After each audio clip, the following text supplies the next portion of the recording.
Hi everyone, welcome to the Sports Psych Show. Today I'm joined by professional golfer and Sky Sports commentator Andrew Coltart. Now, for keen listeners of this show, people will know that my background is professional golf. I was a professional golfer and a golf coach before becoming a sports psychologist, so I'm really excited about this chat for the next hour or so. Just giving the audience a brief background. Most people will know Andrew, but just a brief background with regard to his golf career. Andrew turned professional in 1991, and he was a member of the European Tour from 1993 to about 2012. His first professional win came at the Scottish Professional Championships in 1994, and he had 2 wins on the main European Tour. That was the 98 Qatar Masters and the 2001 Great North Open. In 1995, he was a member of the winning Scottish team in the Alfred Downhill Cup.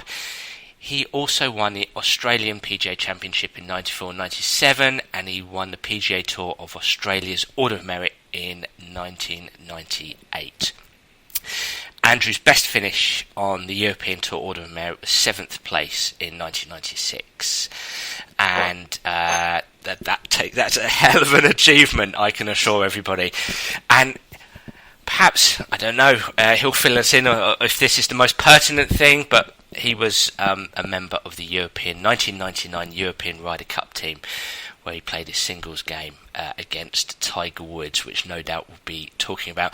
Andrew, thanks so much for coming on the Sports Psych Show. Absolute pleasure, Daniel. How are you? You all right? Yeah, I'm really good. I'm really excited to be speaking to you, mate. And you know what? I've just mentioned the Ryder Cup there, and I know that. I mean, I was watching it, and you were on the course as you tend to be commentating. What was that like? That was unbelievable, wasn't it? The 2018 Ryder Cup. It's just incredible, isn't it? I mean, it has grown into such a massive standalone event, grown exponentially over the years since I played in it, way back in 99, almost 20 years ago. It really engages sports fans, throughout the whole sort of sporting spectrum, if you like. They come along and they love this team ethos. The atmosphere is incredible. The golf course was fantastic. The way the whole thing is set up and presented, the first tee experience, the length of time that the teams are there. The weather also played a massive part, but to be involved in any shape or form, even as a spectator or as somebody that's walking the fairways, it's just such an incredible buzz, a tremendous high for any golf lover. I do a little bit of work at AFC Bournemouth in the Premier League, and I'm ashamed to say that I was standing in the medical department talking to some of the players. They were all avid golfers, and they were sort of asking, well, who do you think they know about my golf background? Who do you think is going to win? I just said, I'm really sorry. I want to be loyal here, but what an American team this is. I mean, I'm thinking this is a better American team than the 1981, was it Walton Heath side? Right, which was super powerful, but wow. And they won. I mean, the European team won. So we don't just have to take the psychological bent here. What happened, Andrew? How did that European team win? Yeah, well, I mean, first and foremost is, you're talking about the strength and depth that the American team have based on 72-hole stroke play competitions, of which the Ryder Cup is nothing of the sort. Sure. You're talking about, team bonding. You're talking about management of egos. You're talking about accountability, responsibility, taking things for the team, being able to sit out, not let that undermine the team. They're talking about a whole raft of challenges that both teams face, and of course the European team seem to deal with that an awful lot better. I guess you could counter, well, the European team didn't do so well in Hazeltine, but I just felt this was one of our strongest teams that we sent out there. On paper, according to that data, we were lagging behind. But I never felt for one moment, based on the talent that we've got, the individuals that we've got, and the course knowledge, which I thought was massive, that the result was ever going to be beyond doubt. At one point on Sunday, it did look a little bit concerning. Yeah. But at the end, in the long run, it was actually quite a trouncing, and it just shows that playing. It shows that psychologically, playing away from home is even tougher now than it has ever been. Yeah. The 13th man, if you like, the 15th club of the spectators on the home turf. Really getting behind their team, and certainly not so much supporting the away team is very difficult for the away team to deal with, and in effect the home team gets carried through on the support and euphoria of that. But they were the European team were captained well by Thomas Bjorn, but they were a great bunch of individuals who absolutely pulled together as a unit. And what you've just said there, that's a neat little segue to me. I'm going to really put my psychologist cap on here, and I'm going to take you back to 1899. Okay, 1899, Oh, and there was a social psychologist called Norman Triplett. Sports psychology had not been invented back then, but what he did was that he was interested in whether you call it the crowd phenomenon or whether it's just the impact other individuals can have on the performance of a task. So he measured, I think he did it with cycling, and he measured the times of individuals on a bike getting from point A to point B. And he measured the time of, let's call him Joe Bloggs, from point A to point B when Joe Bloggs did that on his own. And then Norman Triplett brought in an observer, and then another observer, and then another observer. And what he found, it's called social facilitation. That when you are supported by others, your performance gets better. And also comparison as well. When you're up against somebody else in that kind of setting, in that kind of task, sort of me versus you, then your performance can get better as well. And I just want, it's this European team were able to pull together. I just wonder if that social facilitation landscape, that support of each other was that much better within the European team than it was the American team.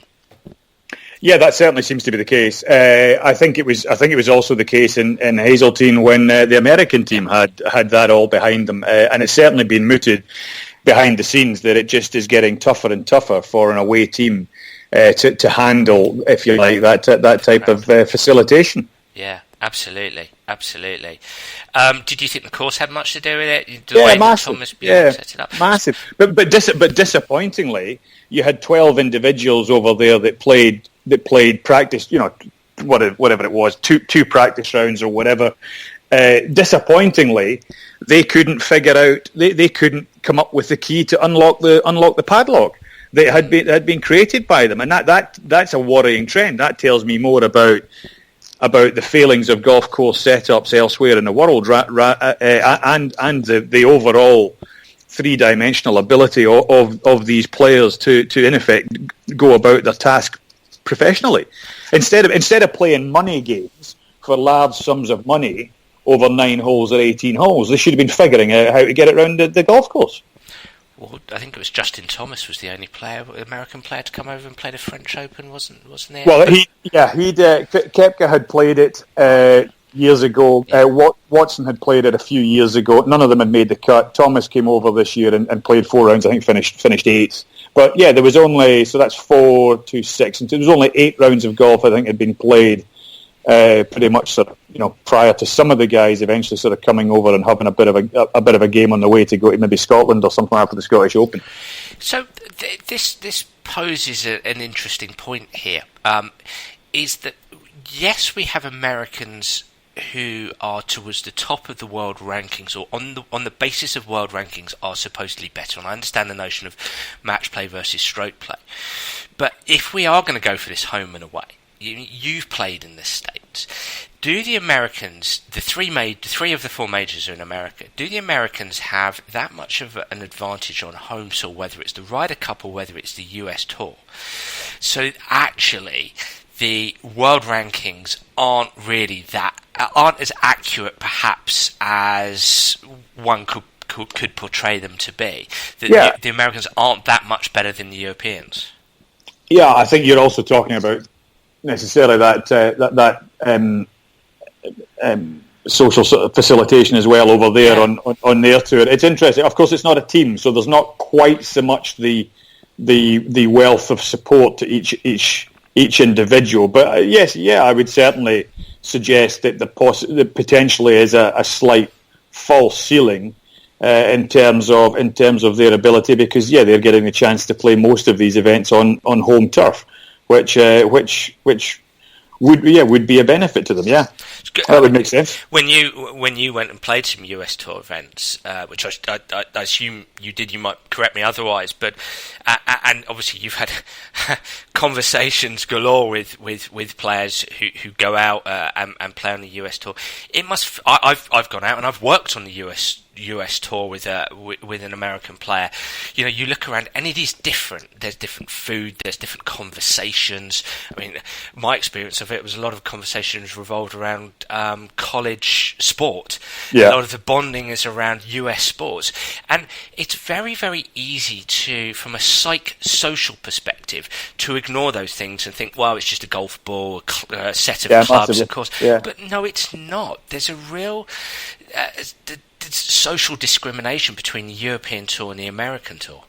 Yeah, I agree with that. It's a completely different environment, and where you have taken 2, 3, 4, 5 years to fit into a European environment, I think you're a bit naive to go across over there and think you're going to seamlessly just adapt. There's going to be a time period, and you have to factor that in as to whether or not you have that time or not. And some people go over there and give it a try, and a lot of them can't manage it. And it's talked about as they're trying to play the two tours thing and the amount of golf and the amount of travelling. But I think there's a massive part of failing to adapt to this new environment, failing to fit in, or struggling to fit into like you say, the different chat, the different food, the different eating habits, the different eating places, the different social activities in the evening. Is all part and parcel, and all has a bit of an effect on performance overall. One or two of them make it, but a lot of them don't. Absolutely. You've used that word adaptability, which is so important from a psychological perspective in any sport. And let's strip this back. We started with the Ryder Cup, and I'd like to come back to the Ryder Cup, especially with your experience. But if we strip this back, so you were a tour professional for 20 years. It would be fascinating to get your take on the psychological demands of golf in general, but obviously at that level as well. Yeah, it's interesting. I think a couple of times we've tweeted to one another about it. I get very, very frustrated when I see technical instructors on the driving range. Because you're talking about some of the best players in the world. Technically, they're incredibly competent. Why you would need a technical instructor there at a major golf event is beyond me. What you've got to adapt to is again the climate, the conditions, the surroundings, the golf course, the weather, and that's all a mental issue, as well as where you are with your game, how strong your game's feeling, how strong your brain is feeling, how positive it's feeling, how much you're listening to your self-talk, how positive your self-talk is. It's all about that. To me, it's like a pie. It's all about segments of pie, and golf has had a terrible history of making out that 80% of that pie is technique. And 20% of it is other things, and I would actually say that 10% of it is technique, and the other 90% is made up of a host of all different things. A lot of them coming down to what's going on between the 6 inches from your left ear to your right ear. But surely, if I can't square the club face through impact, and I can't do that with a driver 115 miles an hour, well, you wouldn't have been playing there in the first place. For instance, I mean that could just be time. That could just be timing. You're talking about a minuscule proportion of the amount of golfers in the world, and these kind of things, in my opinion, are relevant to. They can all self-coach. they take away that accountability by having that coach there with them to trying to, to refresh their memory. When they pretty much can figure it out in any case. It ultimately comes down, if for instance somebody misses it right, chances are a lot of times in the practice round they've missed it 40 yards left and put it in trouble. So they're reacting to what happened when they weren't exactly switched on and focused, and and bad shots sort of stem from those kind of mistakes. There's two things that have crept into my mind as you were saying that is the definition of coaching, and I think out on the European tour and in golf in general, we've defined coaching as I'm the coach, I have a lot of knowledge about technique, and I'm going to implant this technique into your mind, and we're just going to work on that. And I think that is, it's just my opinion, is that is a mistake, and actually coaching it can be co-creating solutions, but more than anything it's about helping players develop a self-awareness of their golf swing, their golf movement, themselves in any kind of given environment, their personality, etc. But as you were saying there, if a golfer is warming up and they're hitting some pretty ropey shots, the intervention tends to be coach comes along and says, well, just do this and that'll help you hit great shots again. But that doesn't really help the golfer become more self-aware of their game, does it? No, not at all. I had an instance where a world-famous coach, I was struggling with my game, even though I'd qualified. I just wasn't sort of playing well. And my agent said, you got to go and see this chap. So I went to see this chap, and he started tearing my golf swing apart 2 days before a major competition. The technique that he was trying to impart and instill on me would have taken me 6 months of going away from the golf course and working on the range, hitting endless amounts of balls until this thing became ingrained. And yet I was 2 days away from the biggest event of my year. How is that good coaching? It's not. Anybody in their right mind would have gone, well, this is a massive event. I can't make a change of that magnitude. But what I can do is sort of say, right, the grip's just a tiny little bit strong or weak or whatever it is. The ball's just a quarter of an inch further.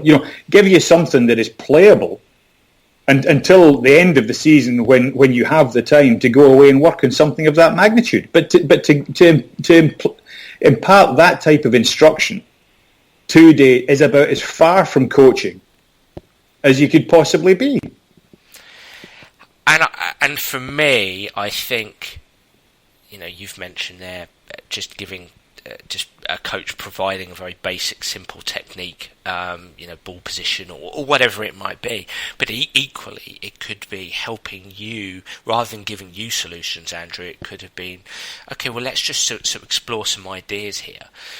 Why don't you show me a right to left shot or a left to right shot? Show me that. How are you trying to do that? And just starting to help you gain a bit of feel and a bit of control over the golf ball, rather than immediately resorting to a change of technique. Well, that's interesting because subsequently a lot of guys are doing that. They've got so stuck in putting a golf club in a position, which, by the way, takes 0.0001 of a second, and you physically can't feel it. Your brain is completely fogged by trying to achieve that you actually can't swing the club, and you've forgotten how to shape it and how to hit shots. And it's only after you get a guy who actually doesn't know what they're talking about says, right, okay, how do you hit it low? How do you hit it high? How do you hit it right? How do you hit it left? And guess what? All of a sudden, you get your awareness back, and you start to enjoy cultivating shots and prove to yourself that you can actually hit shots, rather than the constant, no, I've not got that position. Oh, no, I can't have got that position. No, that position couldn't have been right because I'm hitting a whole variety of shots skew with. Yeah, absolutely. I think another interesting thing here is this, and for me, again, it's my opinion and it's how I often consult with golfers, is this flawed notion of when I turn up to a golf event, I must play my A game. Yeah. And that is a branch of dysfunctional thinking that I think really inhibits careers in golf. And Andrew, this is how the communication I try to work on with players is, look, the evidence suggests that throughout the course of a season, a golfer will actually average their B- game, if anything. And when I say, if I use the term A game, B game, C game, D game, I'm talking about accuracy, ball striking. You're never. It's flawed thinking to stand there on January the 1st and think about the 25 events you're going to play. So it's basic mathematics. It's God knows how many rounds, 100 rounds per year or whatever.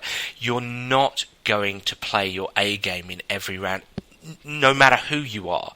So you are better served, in my opinion, having mental flexibility revolving around, I practice and I prepare to play my A game, but I also practice and prepare to get the best from my B, C and D game. And I think if a golfer can get excited about doing the things that help him or her shoot under par on their C game, that's a very powerful position to start from. Yeah, I think that's right, Dan. Some of the best players in the world that I have looked at, they've hit some dreadful shots, but they've never reacted negatively to hitting those dreadful shots. They accept they're not a machine. They accept they're a human being, and they do exactly what you've just said.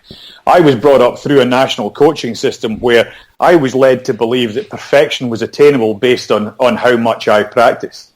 And it is impossible to attain that perfection. And because it's impossible to attain that perfection, but not understanding that, there was always massive negativity. There was always a sense of failing. There was always a fear of not being perfect. And that made dealing with your C game or your B- game almost impossible. You either played great, which would happen once in a blue moon, or you just seemed to play terrible.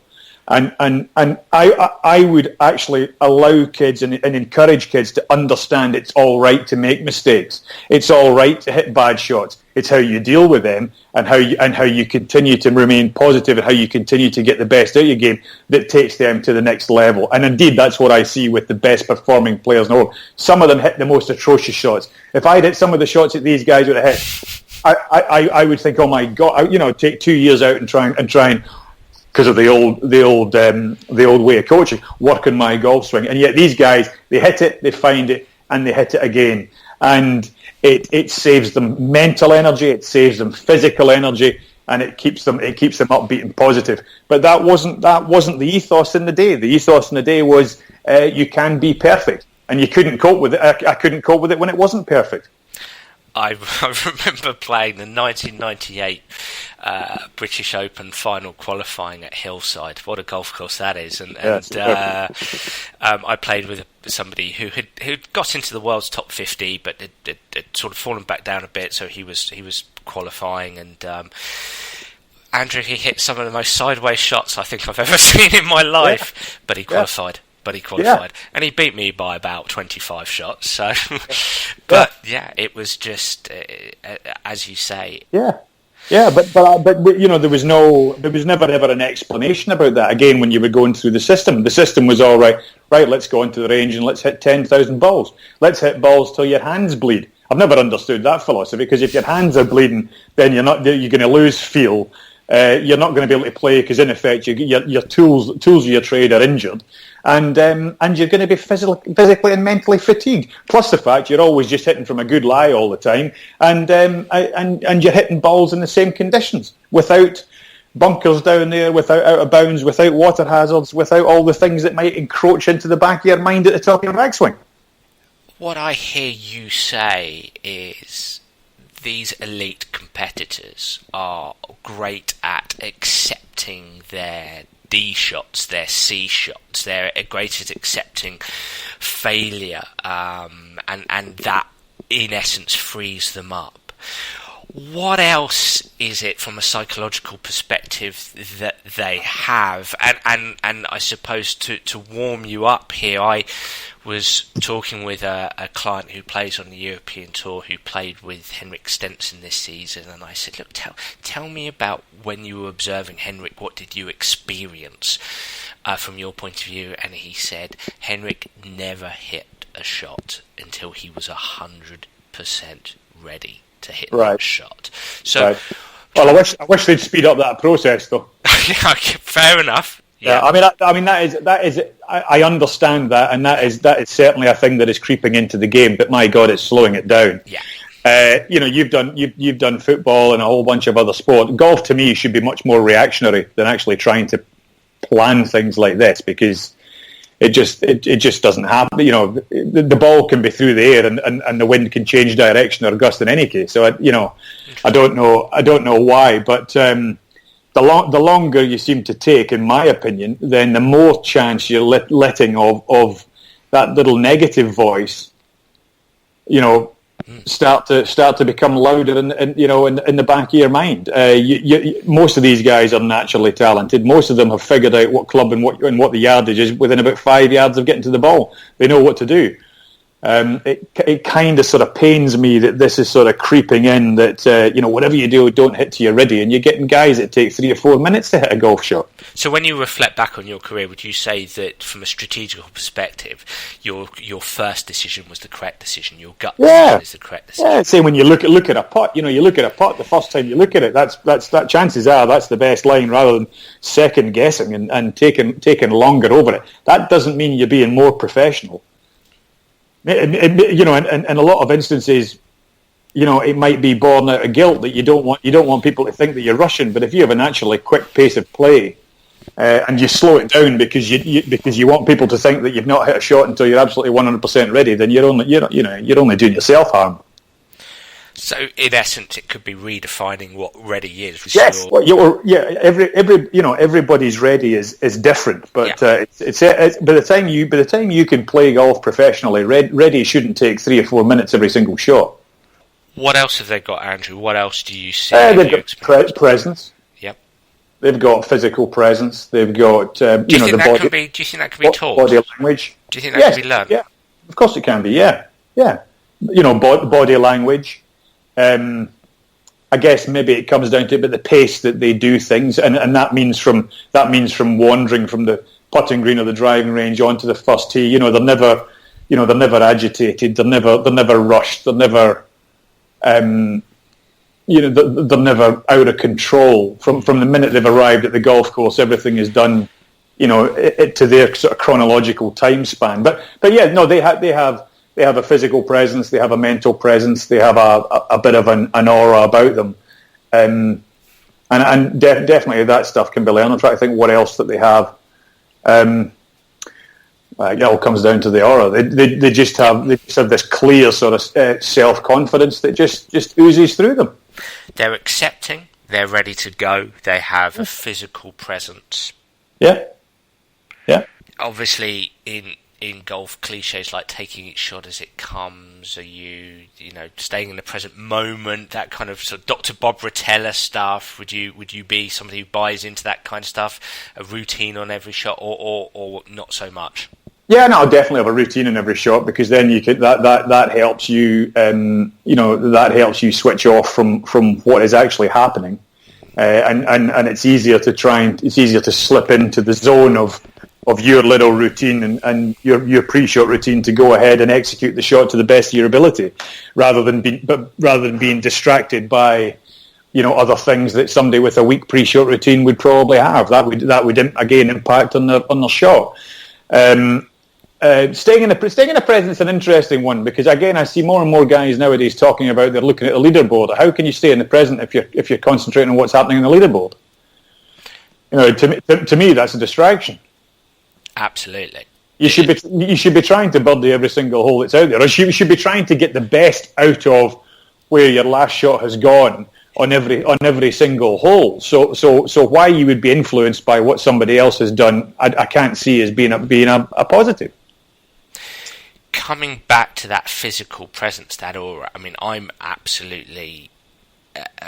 All the research evidence, there are plenty of psychological theories and a lot of research evidence to suggest that we can choose to act in a certain way over a period of time, and that has a massive impact internally in the kind of chemicals and hormones we release, which helps us to feel in a certain way. So from a very, very basic perspective, when I choose to hold myself in, I don't know, it could be an upbeat, if we can picture holding ourselves in an upbeat, strong, confident way, walking off the first tee, down the fairway, into that first approach shot, then I'm likely releasing testosterone and dopamine, which make me feel good, make me feel competitive.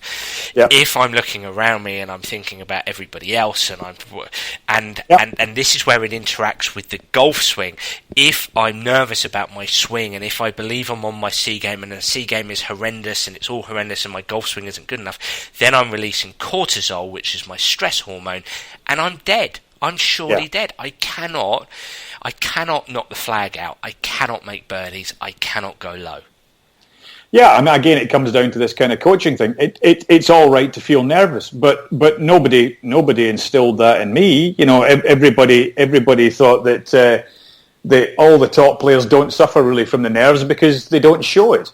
But trust me, they are all nervous, but they're all acting. They're all doing exactly what you've just said in order to create those, you know, in order to stimulate those hormones and believe what they're seeing when they look in the mirror, if you like. But they're all acting. They're all feeling nervous. They're all human beings. They're all going through exactly the same spate of emotions that you're going through. The trouble is they're better at dealing with it than you or me. And you know, I worried about it because I was like, my God, I'm really nervous. He doesn't seem to be. Is that a failing on my part? Yes, it must be.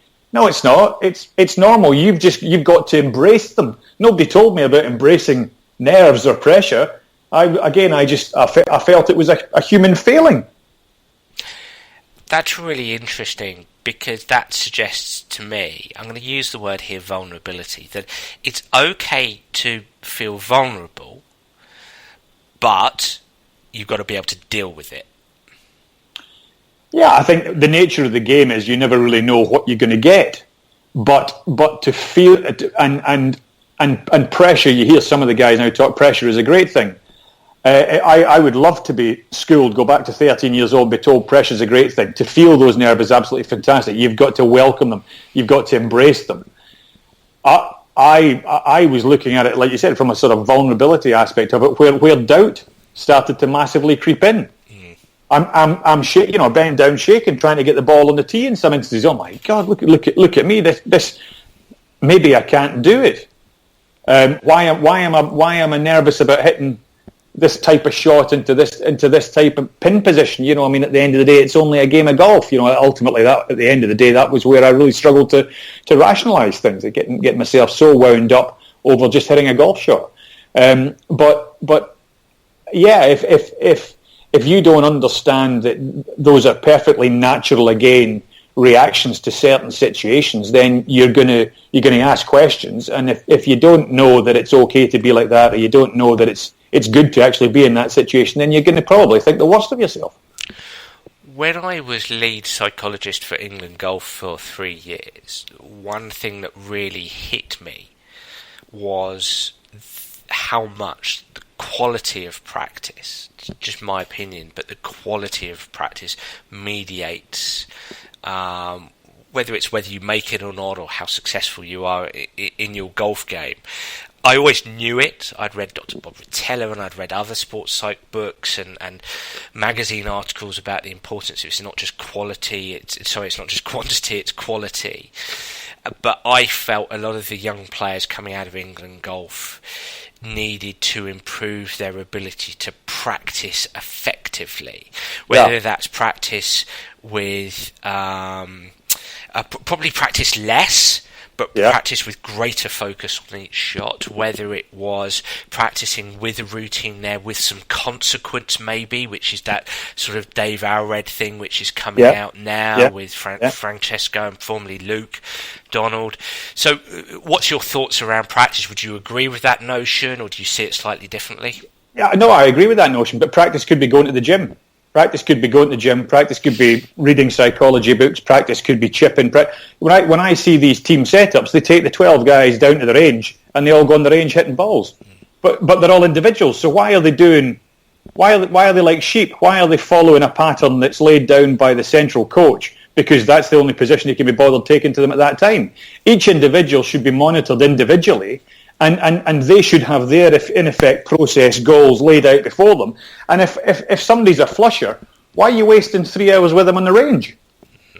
You know, he should be practicing effectively on his, you know, his mental aptitude, on his self-talk, on his body language, or, you know, on his short game or something. Not just because the team coach has said, right, we're going down the range, boys. Let's all go and hit balls for 3 hours. That's not effective practicing. That's a waste of time.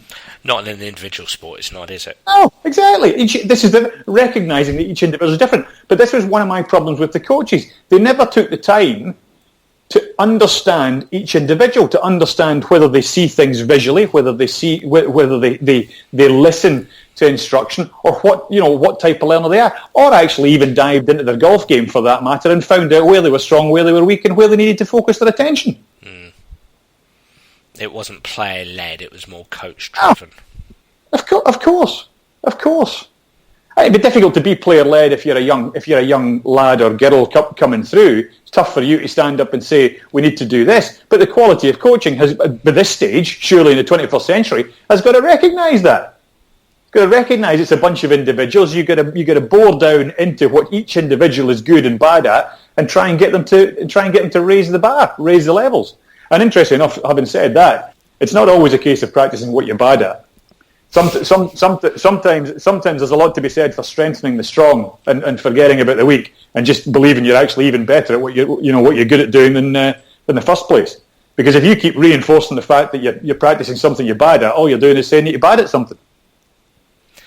It's really interesting you've said that, actually, because by the time this podcast goes out, there will be a couple of months that may have elapsed. But I've just interviewed Jermaine Defoe, the footballer, and I asked him what is one piece of advice you'd give a young footballer growing up, and he said, know a strength and work on it so it becomes a weapon.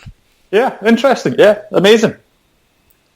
It sounds right. It sounds right. You know, if you can pick up what you're not very good at and improve what you're not very good at. But again, I look at some of the best players in the world who have not been very good at stuff, and they just let themselves not be very good at stuff and become absolutely brilliant at what they're good at. And that's a tough combination to beat. Can you get away with that on the tour then, Andrew? Can you get away with not being the best at one aspect of your game? Yeah, there's loads of guys two high-profile individuals who've been fantastic players have very, very mediocre short games. One was Lee Westwood, and the other one was Martin Keimer. You know, the very mediocre short games, nothing like what you would accept from people that have been world's number one, but they were so damn good at everything else that they did that it didn't matter. And I've seen them go away and spend time working on it, but not necessarily sort of really improved, because again, I have this psychological thing is that every time they're standing over a chip, they know it's a weak part of their game, because that's just how it all works. I'm not very good at this. I'm not very good at this. I need to go and practice my chipping because I'm not very good at this. My short game's not very good. I need to go and work at this. And, you know, in some instances, I'm sure some people can improve massively, but it's not as clear cut as that. A lot of other instances, all you're doing is just reinforcing something that you're rubbish at. And you're talking about two individuals who would struggle to accept that they're rubbish at anything. They think that they think they're really great at it, and their golf game has proved that. Given a time turner, I turn up on your doorstep. Here's a time machine. Yeah. We're going to go back to 1993. Yeah. What would you do differently? That's a very good question. Well, when I noticed things changed for the worse, if you like, was when I all of a sudden we were flying back from Japan. I was probably close to about the top 70 in the world at the time, and I was flying back with Thomas Bjorn and Westwood, and they were standing there talking about their golf swing. They knew their golf swing inside out. I didn't. I was a natural golfer. I knew nothing about my golf swing. I knew how to play. They were higher up the rankings than me. I thought I needed to learn more about my golf swing, so I started to embark on understanding and learning more about my golf swing, and all that created was fewer answers and more questions. I would just have gone away and played, just have played and played. And I would probably also as well have stuck to my coach that knew me as a kid, rather than going to somebody that didn't really know me, but was out there, because that person knew how I ticked. That person knew what I had done to get there. That person knew what my work ethic was. That person knew what type of individual I was. That person knew how I responded to things. And if I could have done that, I would have continued to have had fun for a lot longer, rather than it turning into a bit of a grind and a job, which ultimately it did do, and became tricky. So, the notion of getting to learn about your swing, taking time to work on it, to learn about it, sapped the fun, the creativity, the energy out of it? It became, because it became something that was second nature, that was completely subconscious, then became such a conscious effort. Do you think these golfers have a sort of a mental wrestle around that? Because I'm thinking,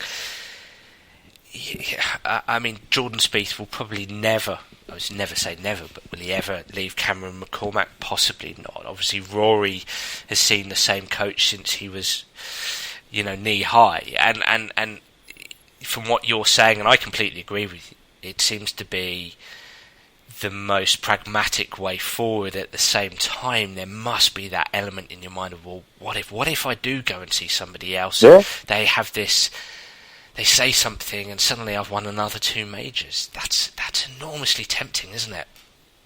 It's huge, but I think Tim Henman said something along the lines of, you never really realise what level you're at until things start to go the wrong way. When you reach the end of your career, you always think I can get better, but you might not be able to. You might not be able to improve. You might regress by making changes like that. And in actual fact, sadly, there's not a measurement of doing this. But there's a lot of people who have gone. There's more players who have gone to certain coaches who failed than succeeded. But unfortunately, there's no category to measure that. It's such a temptation to say that if you do this, you will become a top 10 player in the world. You will win 2 majors. Well, how can they say that? Where's the guarantee? And the great thing is that if it backfires and doesn't go well, they turn around and go, well, the work ethic wasn't great. You never really put the time or effort in. It just didn't have the application at the end of the day. Hold on a second. I was taken away from what I was almost rebuilt. I gave up control of my own golf swing to somebody else who thought how I should be swinging it. In so doing, I lost a lot of confidence. In so doing, I slipped down the rankings. Once that happens, I don't care who you are. If you don't have any confidence, that club face is hardly ever going to get square. Well, my theory is, again, I come back to self-awareness. You lose if you had any awareness, which I think, so if we take somebody like Rory, will have enormous amounts of awareness of where the club head is. As you say, I love what you said there about giving up control of your golf swing. I think you give up control of awareness of the club head with relation to where it is from a timing perspective, with relation to your body, but also, does it feel open? Does it feel closed? And suddenly, it's just completely different. It's like going from right-handed to left-handed, and there's no guarantees you're suddenly going to be able to write perfectly left-handed. Yeah, you lose that awareness piece. I went in another bout of midlife crisis, or whatever you want to call it. I went to another high-end coach, spent a lot of money, spent a lot of time, effort, hit thousands and thousands of golf balls, entered tournaments, and was a worse player than I was when I was 12 years old. I hit shots based on what instruction I'd been given. I hit shots that were just so horrifically bad, it was embarrassing. I never hit them I never hit any shots like that at any period from 5 years old till I was whatever it was, 31. Never hit any shots like that. And that's because you felt you lost certainty around your swing. You lost awareness of where everything was. I'd lost confidence. I'd lost where I was. I'd lost who I was as a golfer. So I had to go somewhere to try to to try to stimulate this, to try and re-energise it, to try to find it. I went to this person, and that was the result. The result was a pull hook that by the time it was 60 yards off the tee was 40 yards left over the fence. That's not worth the money that I spent. I think that's the understatement of the century. But that was because, you know, I had to in order to go to this coach didn't take any time to look at me, didn't take any time to coach Andrew Coltart's golf swing. He took the time to coach Andrew Coltart his idea of the golf swing, of which I had absolutely no control over, irrespective of how many balls I hit. And that was a massive sickener. That was a massive punch in the solar plexus, because I had the application, I had the dedication, I wanted to give this a go. But when you're starting to shoot 83s and 84s, when you're out there with the examination paper of the European Tour laid out in front of you, trust me, you don't feel too good about yourself. Skills have history. Yes. Yeah, they do. But if that history gets wiped, exactly. Yeah, you're starting again. Yeah, with somebody else's golf swing, who by the way has never hit a shot in anger under any pressure at any level of competition. Try and factor that one in as well. I think you can figure there's a little bit of animosity towards certain coaching elements. I'm not. The culture needs to change. Just to finish off that, if you want to go, the culture needs to change. It's not about standing in the range hitting balls. It's about playing golf. It's about every little avenue you have to go down to get the best out of your score. It's about learning to put 7 or 8 birdies in a row together. It's about learning to save par when you're under pressure. It's about, when you're under pressure, being able to stand up and put that ball down the middle of the fairway. That's nothing to do with standing there and hitting thousands and thousands of golf balls. That's all about dealing with pressure, understanding yourself, accepting the mistakes, minimising damage, minimising danger, and taking pressure off. Something that standing in the range hitting loads of golf balls doesn't change it. And for 30 years, that's what we've been doing. But what might be, before we do go on to anything else, there's a really interesting landscape here, Andrew, and what might interest you is the research literature. If I was to go quite academic about this for a few seconds, the research literature from skill acquisition is starting to agree with you. It's starting to show that skills are very, very, very context specific, and they don't transfer easily.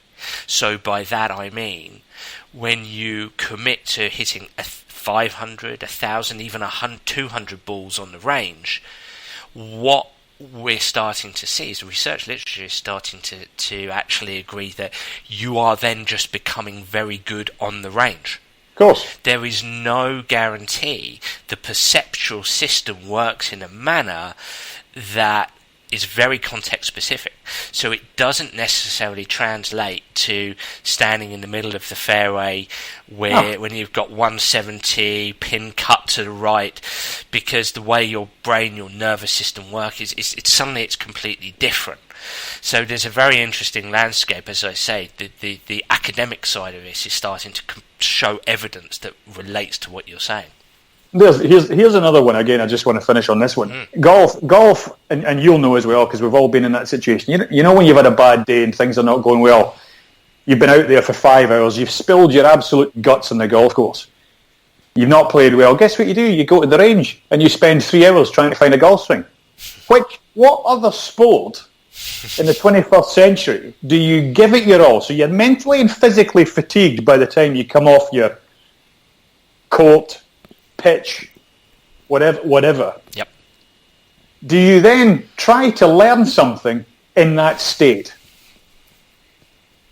It's physically impossible. It's mentally impossible. Yep. And yet golf, the culture of golf, if the kids, boys, girls, men, women, whatever, go out there, they have a bad day, they've got to wait for the bus to take them home. Guess what they do? They go to the range and hit balls. Yep. Tiring themselves out physically, tiring themselves out mentally, thinking they're actually putting the work in and being dedicated, when actually all they're doing is cutting their chances of performing to their optimum level.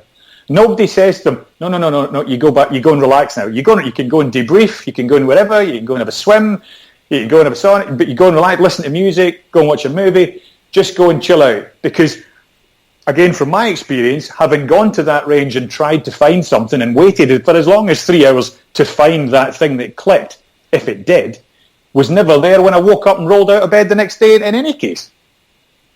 Why is that culture still prevalent in golf? It doesn't happen in football. They don't go, we've had a bad day, right, let's back out on the pitch, boys. Back out on the pitch. Another 90 minutes, let's sort this out. Let's work out how that goal was scored again. Of course you don't. You recover because it's a season, it's a tournament. There's another 3 rounds. If it's not just 3 rounds you've got to play, you've got to still be fit for the 5th or 6th round that, by the way, you've scheduled as your biggest event to be fully fit and functional for. And you can't because you're exhausted because you played rubbish in the first couple of weeks.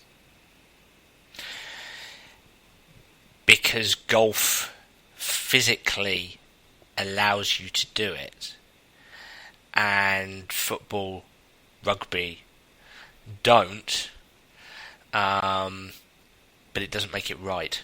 Yeah. As you quite rightly say, from a neural fatigue, a mental fatigue perspective, that 2-3 hours is going to be wasted. In fact, it's highly likely to make you worse. That's my point. Yeah, but nobody tells you that. The coaches are still getting the young kids back out there. They need to recover. Nobody talks about recovering and preparation for the next day. Well, certainly not to my knowledge, and not as much as they should. I'd like to see that being brought in massively. And golf is such a difficult thing because you can even do everything right and still not play well. I guess you can do that other sports, and arguably you can do things necessarily wrong or not necessarily wrong, but not to the best, and still actually sort of pull out a good performance, if you know what I mean. It's such a crazy game, but you're still not going about it in the right manner if that's what you're doing. You don't that doesn't really work. I think that's a really interesting point there, is that from a narrative perspective, I mean, you can do everything right from Monday through Sunday or Monday through Friday. You get to the event on Monday, and Tuesday, Wednesday, you can do everything right and still miss the cut. And I find a lot of my work is supporting a player to develop an inner narrative, an inner story that is very accepting of that notion. I think it's one of the toughest things, this idea of, okay, what have I got to do today on Tuesday to give myself the best chance to play my A game and get the most from my A, B, C, D, and on Wednesday as well. Go out on Thursday, have the right processes in place, go through that, do that on Friday, and you might still shoot 75, 72, miss the cut. Yeah. And then you have to build the capacity to have a narrative that says, okay, that's okay. That's okay. Absolutely. Yeah, that's okay. Definitely. What did I do really good, and I want to carry on? Is there anything I need to start doing slightly different? And then right on to next week. And we're late in the season now. We're doing this interview in October, and tour school's coming up, and tour cards are being decided, and some of the conversations, the reality is it revolves around, look, it's okay to go back to tour school. It really is okay. Look at the great things you've done here. I've got a few who are on the precipice of getting in the top 15 on the Challenge Tour, and it is going to be, look, it's okay if you don't get in that top 15. Yeah. It's giving yourself permission to accept not reaching your optimal goal, because when you don't give yourself that permission, then you really are joining that emotional roller coaster ride, and then suddenly the winter feels horrible, and then the start of next season feels horrible. Accepting failure, that's got to become part of that narrative. Yeah, I think so, because all you're going to do, like you've just said, is just layer tons and tons of pressure on yourself if you can't accept it, and it is a skill, and it's something that needs to be learned as to how to take that pressure off, and that goes back to what we said in the beginning. All these guys are very, very good. The best players are great at doing that. Listen, I've got two short topics to talk about here that I really want to get in. I'm conscious of your time, but this is fascinating stuff. I think the first one is, we're going to flip this a little bit and talk a bit more positively. You won a tour. You won several tour events. How did you win, Andrew? Because that just, for me, I used to. How bad is this for a narrative? This is why I'm a sports psychologist now. I used to turn up to say the British tour, the Euro Pro Tour used to be called the MasterCard Tour, as you'd know, around the turn of the millennia. And I used to think there's 156 other players in this field. How on earth can I be number one? And I probably didn't quite have the skills to do it, but that's besides the point. How did you win? How did you make that possible? Well, the first thing is I don't believe you necessarily can force it. Yes, I completely agree. You have to give yourself opportunities, and eventually you'll find a way of walking through that door, or the door will open for you. I won the Scottish PGA Championship in '94. I don't really remember too much of that, other than I just played to the end of 4 rounds and was victorious at the end. But I remember when I won my first event on the European Tour in Qatar, and it had been a few years. It was '98, so it had been a few years since I'd won. But I went down to Australia with my fiancée at the time, and we kind of like had a busman's holiday, and it was great. You know, we chilled out. We played some really good golf courses. I think I finished about 6 or 7 events in the top 10 5 or 6 times, something like that, or 10 events and finished in the top 10 6 or 7 times. So I came back to Europe with an incredible amount of confidence. The game was enjoyable. It was easy. I was having fun, and played in Qatar. Woosnam was there, Clark was there, Westwood was there, Casey was there. Garcia was there. There was still a strong field. First Qatar Masters that they ever had. I remember picking my ball out the hole at the end of the day and thought, I looked down at the ball and I took a couple of seconds, the ball in the cup on the 72nd hole, and I go, how the hell have I made this so difficult over the years?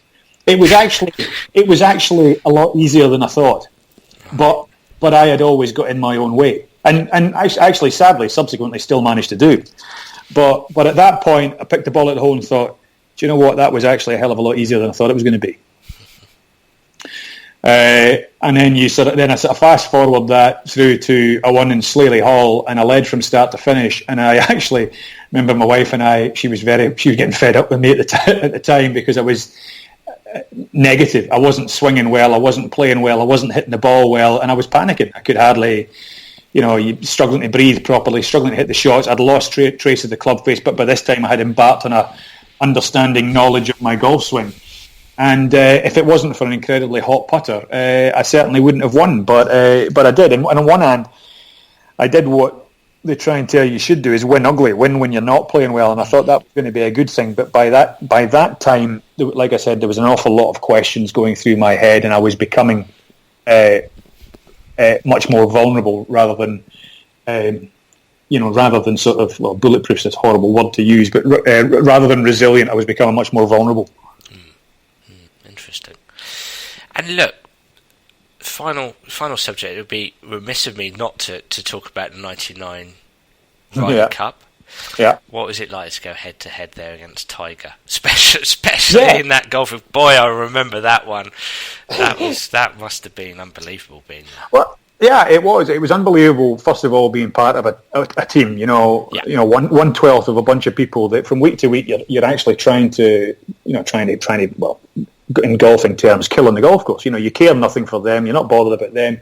You're not interested in where their career's going. And yet for that week, all of a sudden, everybody's coming together trying to make sure that you are comfortable, relaxed, as happy as you can be, and will stop at nothing to try and help you. And that's very unusual to what you're involved in on a week-to-week basis. It was phenomenal to feel a part of that team bond and team ethos. Obviously, I'd been left out of all the matches up until the singles, but I saw that as my role, just to accept it. The team were winning with 7 rookies in the team, 3 of which had not played by that stage. So with 4 rookies, the captain and the European boys had managed to get a 4-point lead.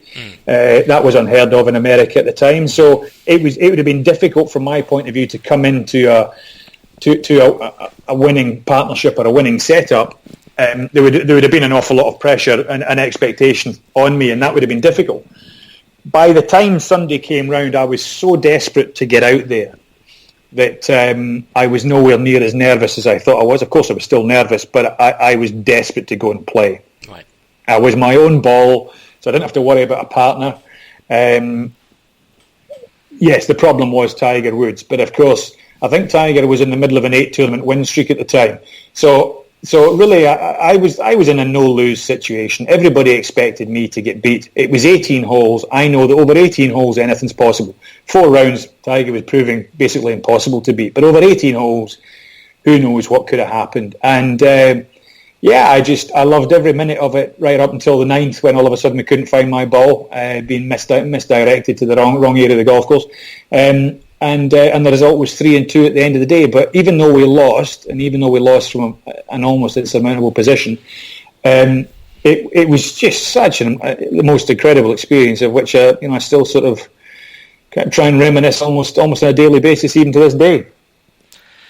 How good is Tiger? I mean, it's a ridiculous question, I know, but I've seen him hit one golf shot back in 2003, and it took my breath away, to be quite frank. I mean, it's just phenomenal, isn't it?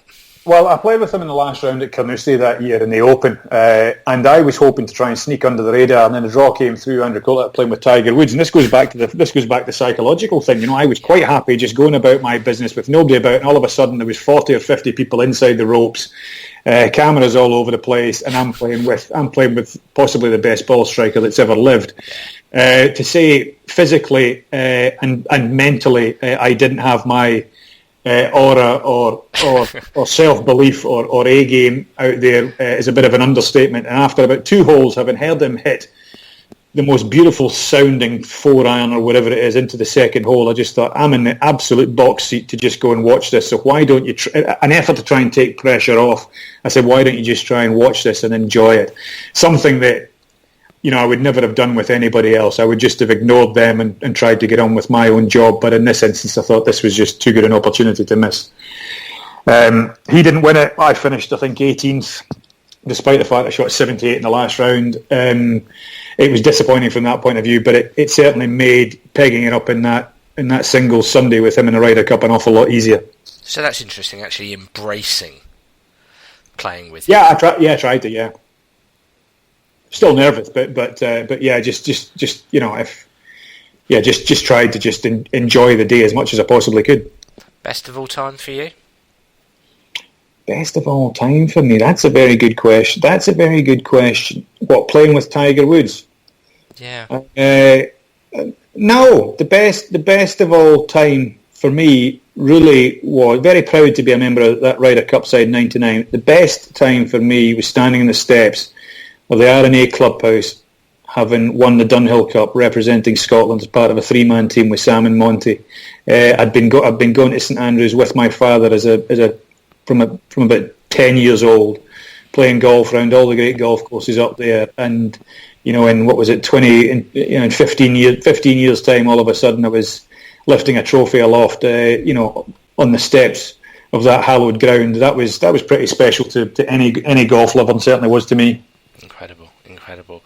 Look, Andrew, I could talk to you all day long and pick your brains on this stuff, but I have some respect for your time. So it's been a pleasure talking to you, mate. I appreciate it. I'll let you go, and just before you do, I know you have a Twitter handle. Would you like to share that? That's right. It's at Andrew Coltart. Okay, perfect. Thank you so much, Andrew. If you enjoyed that, please do leave a rating and a review, and don't forget to subscribe to the Sports Psych Show to be alerted about future episodes. I look forward to next week's episode. Bye for now.